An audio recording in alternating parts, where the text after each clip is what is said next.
ابھی یہاں تھوڑے دن پہلے نا کسی جگہ پہ وہ اب اس میں سارے پاکستان میں ایک شور مچا نا، معیشت خراب ہو گئی، معیشت بگڑ گئی، معیشت نہیں ٹھیک ہو رہی، پیسے نہیں آ رہے، ڈالر یہ ہو گیا وہ ہو گیا.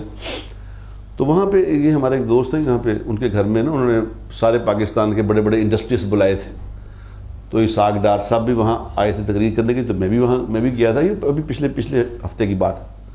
تو مجھے بھی انہوں نے بتایا کہ آپ بھی، میں گیا تو میں نے اسے نماز، اس طرح نماز ہم بڑزور کی نماز پڑھائی. تو میں نے ایک بات میں کہا، ڈار صاحب کوئی حدیث سناؤ. انہوں نے کہا میں نے حدیث سنائی. تو انہوں نے کہا یار یہ سب کے سامنے سناؤ، یہ باقی لوگوں نے سنی تو یہ سب کے سامنے سناؤ.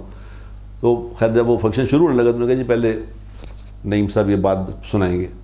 تو میں نے حدیث میں کہا دیکھو حدیث میں آتا ہے، اللہ کے نبی نے ہر مسئلے کا حل بتایا. اللہ نے بتایا کہ مومنوں کی جماعت، مسلمانوں کی جماعت جب مل کے کسی بات کو چاہ لیتی ہے تو اللہ بھی اس کو چاہ لیتے ہیں.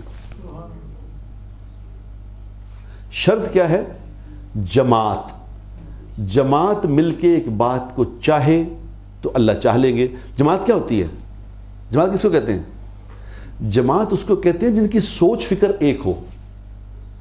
یہ نہیں کہ کوئی اور کوئی کچھ سوچ رہا ہے کچھ سوچ رہا ہے. تو میں نے کہا سب پیسے والے، میں کہا تم سب لوگ پیسے والے بیٹھے ہو یہاں پہ. اللہ نے تم لوگوں کو پیسہ دیا ہے، پاکستان سے پیسہ دیا ہے. اگر تم لوگ ڈالر خرید کے رکھ رہے ہو کہ جی ڈالر مہنگا ہو جائے گا تو مجھے نفع ہو جائے گا، تو تم ظالم ہو. تم سب سے بڑے ظالم ہو کہ پاکستان کو نقصان پہنچا رہے ہو.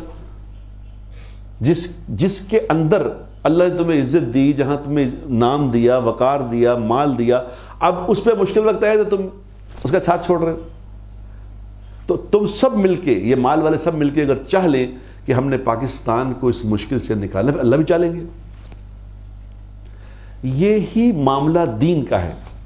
اگر مومنوں کی جماعت مل کے چاہ لے کہ ہم نے دنیا میں اللہ کا نام بڑا کر کے چھوڑنا ہے، اللہ کا پیغام پہنچا کے چھوڑنا ہے، تو اللہ قدرت والا ہے. خدا کی قسم اللہ طاقت والا ہے.